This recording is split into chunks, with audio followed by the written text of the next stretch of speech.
good afternoon and welcome back to I Heard a Rumour with me, Rumour Jordan. Today, my special guest, as I have told you, is Silvana Buxton, who is our counsellor for foreigners in the Matheron municipality. Good afternoon, Silvana. Good afternoon, Rumour, and good afternoon to all your listeners. It's lovely to have you here. It's a bit chilly today, isn't it? Thank you. Nice and warm in your office. Yes. Always got to have the heat on here. Now, Silvana, as you all know, works for the council, the town hall, and she is always available if you want to send her any questions that you want answered, that she can put before the town hall when they have their meetings. And today, specifically, we are going to talk about three aspects of things to do with living here in Spain. First of all, we're going to start with something really nice, and we will be talking about the Christmas Children's Appeal that all of you have been donating just amazing quantities for children. And if you remember, about 2 weeks ago, Conchi and Father Juan Jose from the Conchi is a volunteer at the charity Caritas, and Father Juan Jose came in because he is the priest of the church that are organising all this, and they came in and they were overwhelmed with the amount of support and gifts that these children are going to receive. These children, there's about 80 families, 100 children from underprivileged homes who deserve to have Christmas, deserve to have Father Christmas give them some presents. So we'll be catching up on that. We'll be talking about the squatters situation, and we'll be talking about Brexit. Now, before we start, Silvana, I want to ask you a question. I haven't told you I'm going to ask you this, but my Spanish teacher, I said to her, there doesn't seem to be any laws on squatters. And she said to me, the only way you can get rid of a squatter is either you kill them or they kill you. Because one way or another, you're going to be in prison and they're going to be dead. Yes. Well, let's say there are lots of unwritten laws. Okay. Well, we will come to that, because I do believe that on Camposol especially, I haven't heard anywhere else, and it might be an issue elsewhere, but specifically I have heard that there is an issue with them. There are a lot of empty homes at the moment because people can't come over to visit their homes, those that have holiday homes. So we will work on that. We will talk about that and talk about very important subject, which is Brexit, which is, as far as we know, about 3 weeks away. That's right. That's right. Yeah. So, okay, let's start first of all with something nice. Yes. Can I give you an update on the children Christmas toy appeal? First of all, I would just like to express a very, very sincere thanks to all the donors. As you said, we have been overwhelmed with toys, with educational material, with hygiene material. Yeah. Although, please, can I just ask, we still need toothpaste, toothbrushes, hard soap, and sponges. Oh, so you're still lacking in those items.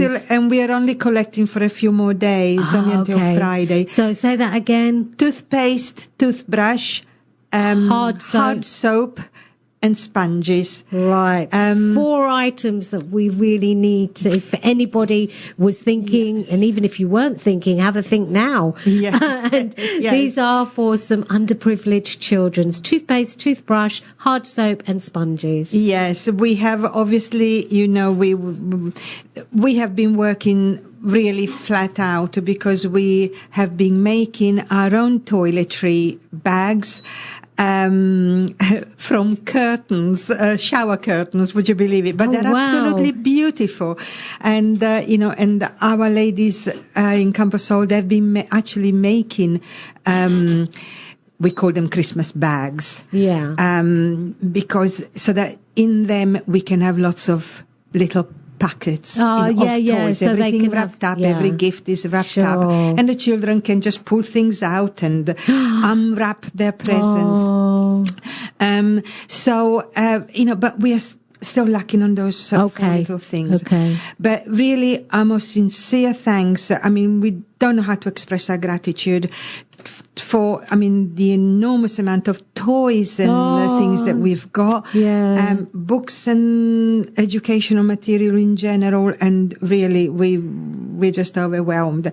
We would like to thank, in particular, to Costa Calida Radio for putting your offices, making them available for the collection point. Our pleasure, yes. And of course to the lady, Christine Christopher, Sue Tinkler, Chris Leaper.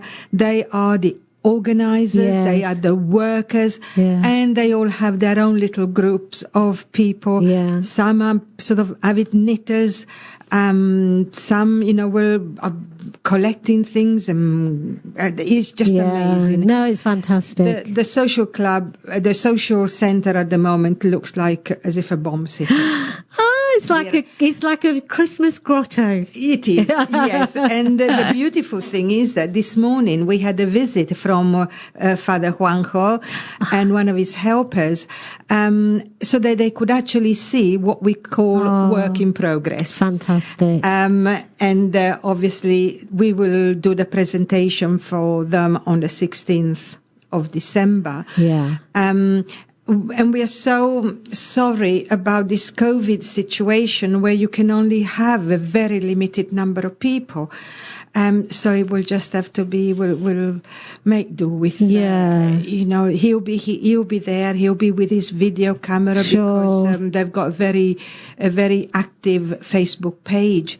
So it will be brilliant. The thanks and everything will be spread. I mean, if he takes any photos, if you could send them to us, and we'll put them on the Costa Calida Facebook page as well, so people can see that as well. That'd be wonderful. Yeah? Yes, we will Brilliant. do that. Yes, excellent. Yes, and of course the beauty is that this year the children will have their specific Christmas too, because the Caritas are very involved, obviously, in providing food and that sort of things, for the families. But things that especially for the children, those great big bags with lots of gifts inside. They are just going to be so excited. Absolutely. And that will be our pleasure to know that we've given pleasure to over 100 children from 0 age, because there's lots of baby clothes and knitted and things, to and stuffed toys, everything safe, clean. Sure, up to 15 years of age. That's fantastic. It's so nice. In this world of doom and gloom, it is so lovely to hear something very uplifting. Yes. And that is that. Okay, well, shall we go to something not so uplifting? Yes. Are we going to be talking squatters? Yes, but hopefully it's actually to give a little help and a little advice to people that are faced with unwelcome neighbors.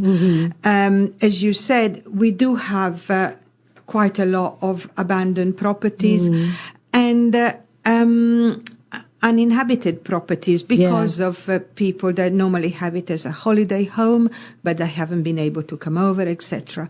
So, there is as you said, though, the problem is not just Camposole. It is just to stay in our area is regional, and because of this, the Comunidad Autónoma Región de Murcia, which we abbreviate as CARM, C-A-R-M, have actually issued a leaflet, a little booklet on advice on what to do for, how to prevent or how to avoid, let's say, to have squatters. And where can they get this leaflet? Now, there is CARM have a website and an email address that people can actually write to in English, but they don't want the life history of people.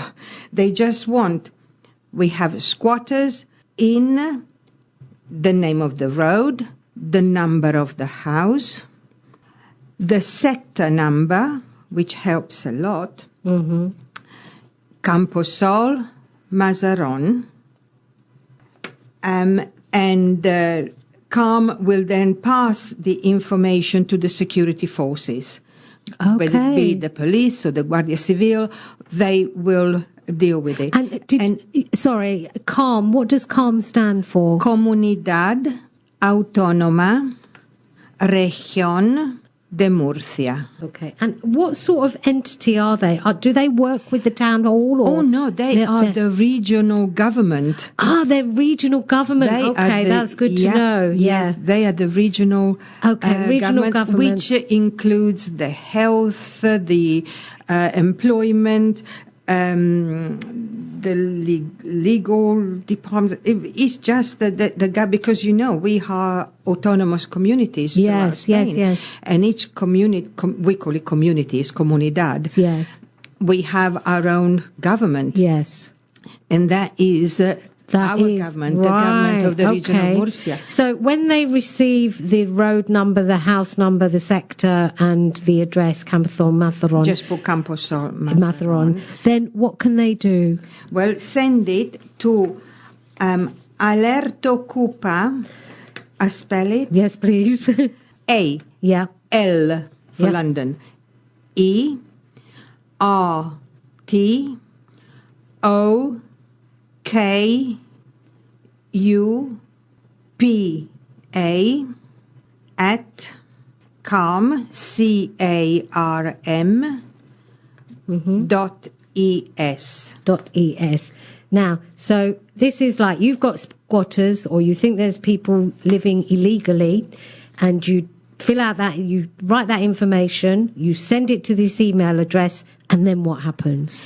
And they will send you obviously they will acknowledge your message by sending you a rather long message and describing how the problem is region-wide. And really, I have translated this long message, and it's actually printed in the Costa Calida Chronicle this month. Perfect. They can go there. Yeah, and it's translated there. But the most important thing is that they will inform the security forces. And it will go from there. This is one option. The other option, of course, is dial 112. As for the English-speaking assistance, just say Inglés, por favor. And that's all you need to say. English service. Yes. And just say ocupas. Ocupas is the Spanish word for squatters. Ocupas. Yeah. Is Spanish for squatters. Excellent. Even if they say squatters, they'll know. And they will send either the police or the Guardia Civil, whoever they put you through. Yeah. And again, they shouldn't, don't sort of basically suffer on your own. We have got the service, we have got the help, use it. Perfect. Yes, so that's really the issue on squatters. Because I was right. Was I correct in saying that there isn't an actual law against this? They have laws, but like in the UK, there are restrictions. Okay. And there are different denominations of squatters. It could be a family who are desperate for a one-night roof over their head. Okay. They are the mafia groups. There are the just vandals that will come and squat, or just damage everything around them. There are different categories, and per each one, the security forces, the Guardia Civil and the police, are limited on what they can and can't do, depending on the situation. Sure. Okay, I understand. So it's best that you just report it as I've said, and then they will come and deal with it and find out what degree of or what level they are in. Yes. Okay. For example, if it is a young family with a baby or two little ones, they will alert social services. Sure. This is the procedure. But yes, there are laws. There are laws for everything in Spain, like in every other country. But then just not black and white. Like, for example, in the UK, you'd say squatters, and there probably isn't a differentiation between what sort of squatters. They're just squatters. In the UK, this is. Yeah, they may be or may not. Every single sector has its laws, its terminology, its regulations that the normal man in the street is not really aware of the full implication of everything. So, it could be that, in fact, we don't know their job. We're just asking them for help. And within their rules and regulations and restrictions, they will give all the help they can. Perfect. Good. Now, we will move on to Brexit in just about a minute or so. First of all, I need to play some adverts and give Silvana a little rest. Right, my special guest today is Silvana Buxton, who is the Councillor for Foreigners in the the Matheron municipality. There's too many M's there. We have been talking about the Christmas gifts appeal for the children in need, and we've also covered the squatters.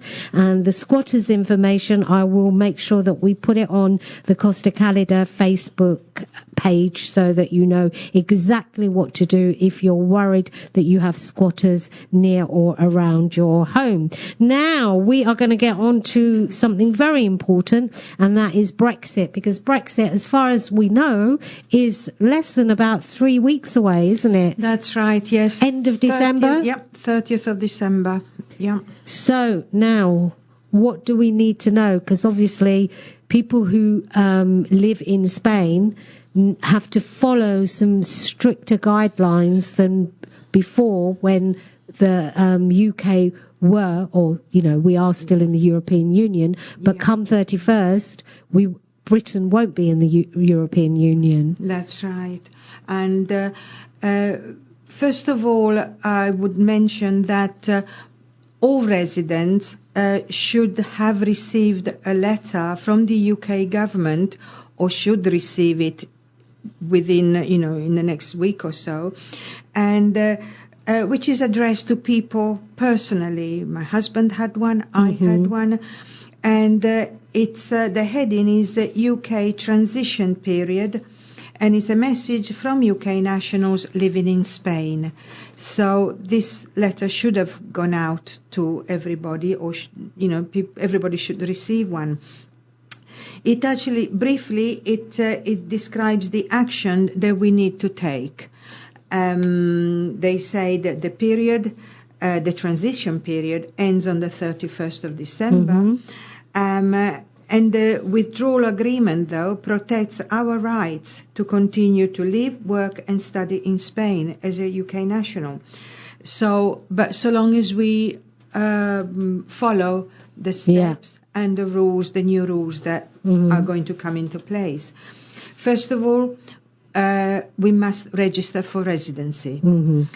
And actually, the beauty of all of this is that there is a specific website, which is www.gov.uk.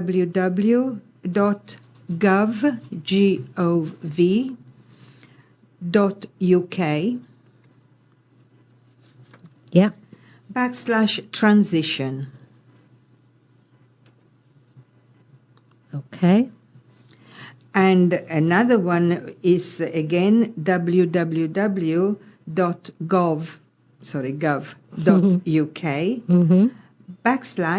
/living in Spain. One word. Okay. Living in Spain. Yeah. In either of these two areas, people can find all the information. They have to navigate a little, but will find all the information that I'm giving you now. So they must be registering for residency. That is very, very, well, that's essential now. It's law. Yeah. So you need to check that you are correctly registered for residence in Spain. And that means having either a green residency certificate or the new TIE card. Again, visit the website and see.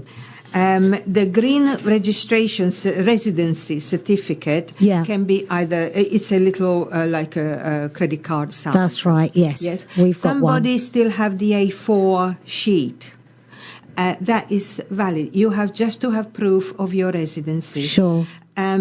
But they will be phased out, and you will then have to apply for your TIE card. Yeah. In fact, everybody who applied for residency after July, August, they were already in the system for getting the TIE card. Right, okay. And TIE means tarjeta, which is card, identificación, identity, extranjera. Foreign. Strange. It's strange No, as well. some people are. Well, I'm a foreigner, so you have to forgive my English too. No. The second very important thing is check your access to healthcare and register with your healthcare authority if necessary. You can be an S1 form holder, and I believe this is for retired people who will have the S1.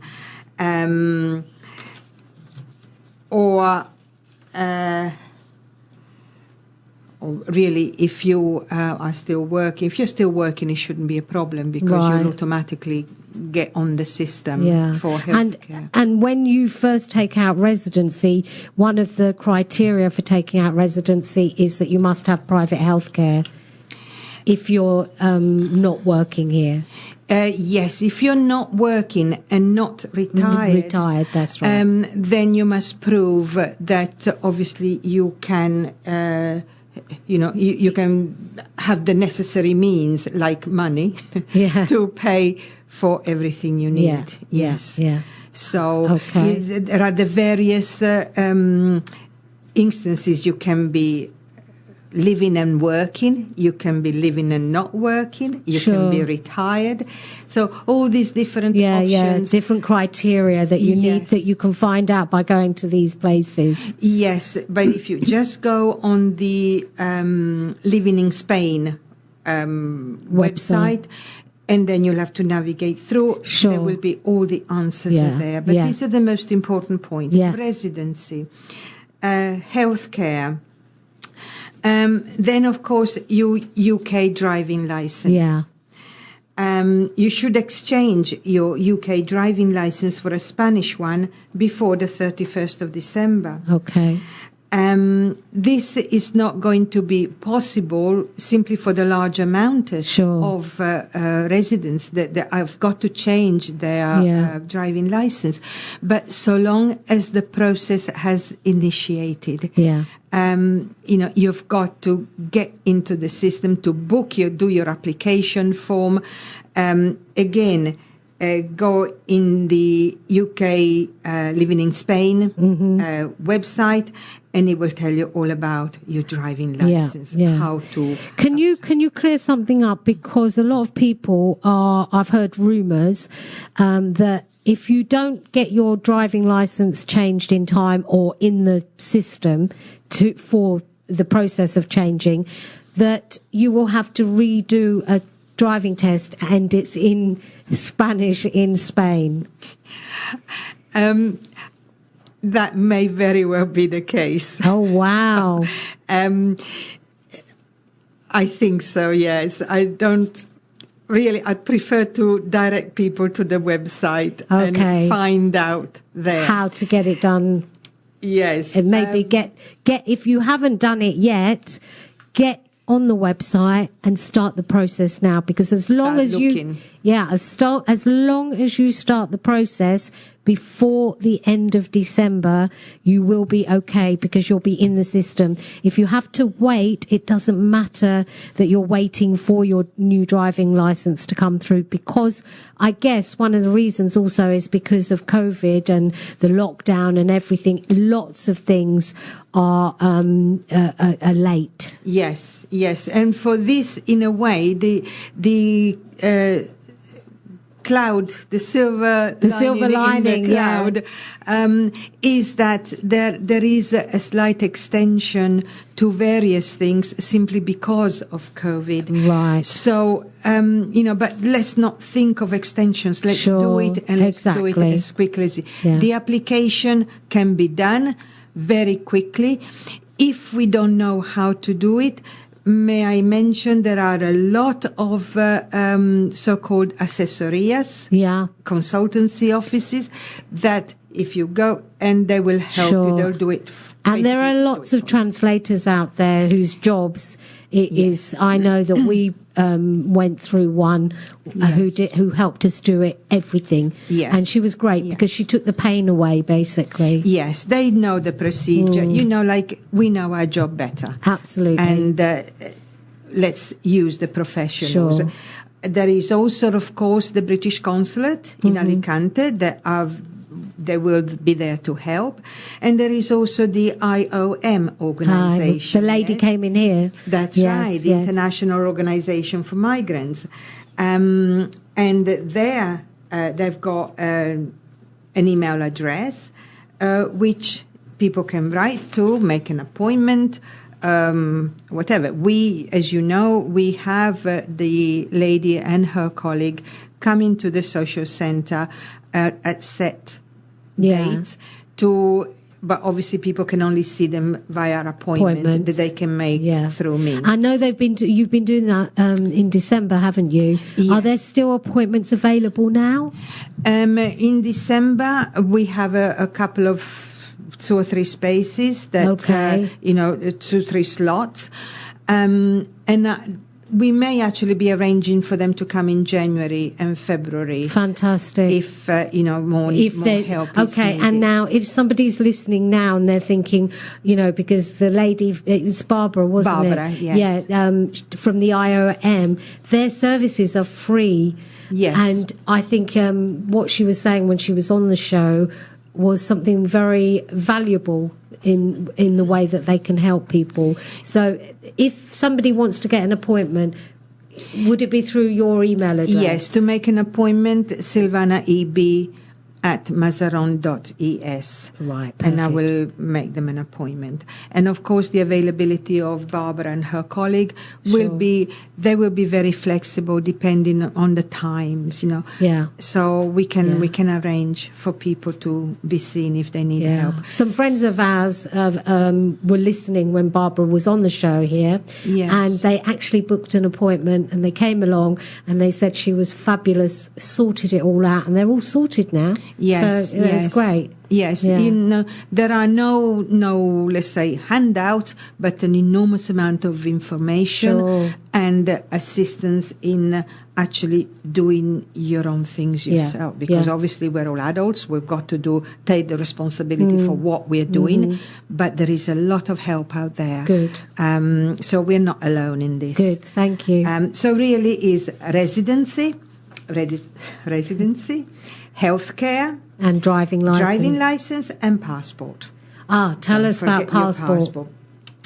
From the 1st of January, passport validity rules are changing for travel to European countries. All this is written in the letter. So if you have a British passport that doesn't run out till, say, next June or July, you must have 6 months in your passport before you do anything. So have a year and be safe. Okay, so if you haven't got that, does that mean you've got to change your passport? Let me tell you something else. Check your passport validity online now at www.gov.uk/check passport. One word. Check passport. And then that will tell you everything that you need to know. For your passport. Yeah, because before you said that, I was sitting here quite smug thinking, well, I've done everything, but I haven't done that. So you've got, all these, the 4 major things. Yeah. Passport, check passport after your /. Yeah.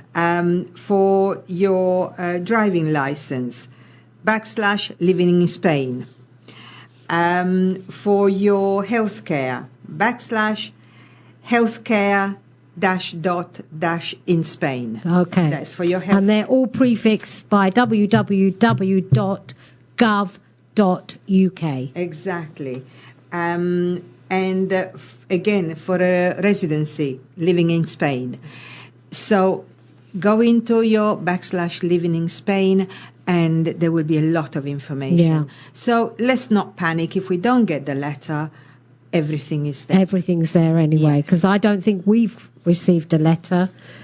So it's good to know that I can go to these websites and we can look up what we need to Yes. do. And can I just give you the email address for Barbara? Sure. It's Barbara is from the IOM, and that's the International Organization for Migrants. Perfect. Yes, and she is capital U, and then small letters K.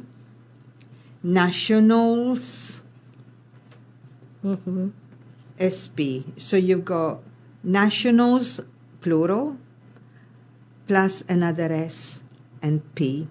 Nationals SP, yeah, At IOM IOM dot int for international. INT. So it's UK Nationals Yeah. SP Yeah.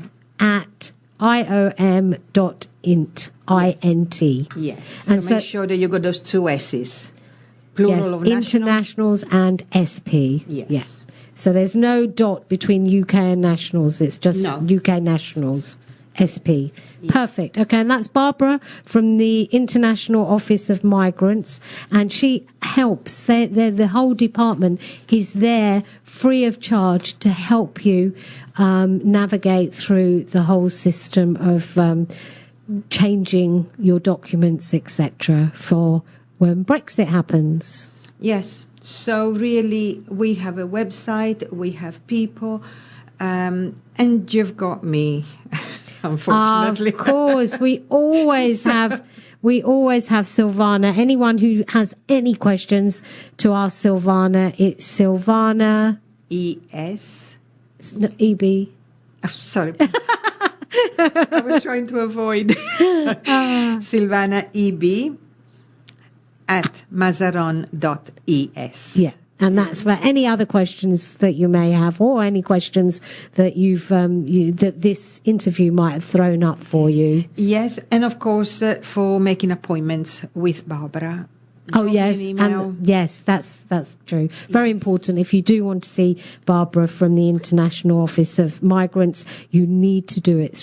At the social centre on the 14th and the 16th. Okay, so there you go. If you haven't started to try and secure an appointment for the 14th or the 16th.